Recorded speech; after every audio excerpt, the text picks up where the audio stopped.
সবাইকে just fun video চ্যানেলে স্বাগতম। আমার আজকের ভিডিওর বিষয় স্ত্রী সহবাসের মাত্রা। দেখুন ভিডিও সহ।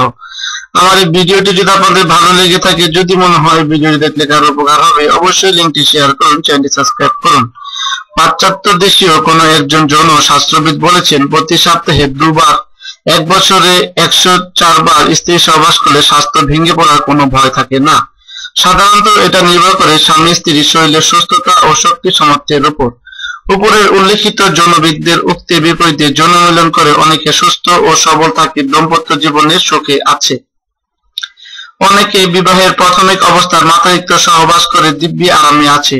তবে যাদের মন মানসিকতা সুস্থ থাকে না বা স্বাস্থ্য ভালো নয় কিংবা প্রায় রোগ ব্যাধি থাকে, তাদের কথা আলাদা। আমাদের দেশে অনেকের ধারণা যে অধিক পরিমাণে স্ত্রী সহবাস করলে স্বাস্থ্য খারাপ হয়। এরকম ধারণা ঠিক না। আসলে কে কতবার স্ত্রী সহবাস করবে ইহা নির্ভর করে স্বামী স্ত্রীর চাহিদা ও উৎসাহের উপর। অনেকে ধারণা করে থাকে যে বেশি মাত্রায় স্ত্রী সহবাস করলে বেশি বীর্যপাত হয়, শরীর খারাপ হয়। এই ধারণা ঠিক না।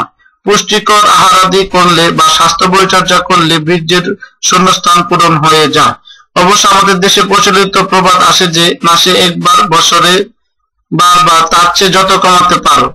আমাদের মতে এই কথাই বলবো যে এই সকল নীতি বাক্য শুধু ওই সকল লোকদের জন্য যাদের শরীরের স্বাস্থ্য খারাপ বা দুর্বল হয়ে থাকে।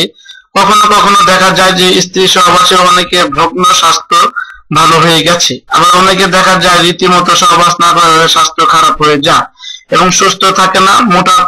মোট কথা হলো যে যাদের দেহ মন সুস্থ তাদের জন্য মাত্রা কম হওয়া আবশ্যক। আমার এই ভিডিওটি যদি অন্য কেউ চ্যানেলে আপলোড করে তাহলে অবশ্যই ইউটিউব অ্যাডমিনকে ইনফর্ম করা হবে। এটি শুধুমাত্র জাস্ট ফানের জন্য তৈরিকৃত একটি ভিডিও, অন্যথায় ইউটিউবের কাছে কপিরাইট ক্লেম করা হবে। আপনার জীবনকে সুস্থ, সুন্দর ও সুখময় করার জন্য নিয়মিত ভিজিট করুন আমাদের জাস্ট ফান ভিডিও চ্যানেলটি। এতক্ষণ কষ্ট করে ধৈর্য ধরে আমাদের ভিডিও দেখার জন্য জাস্ট ফান ভিডিও চ্যানেলের পক্ষ থেকে আপনাদেরকে ধন্যবাদ।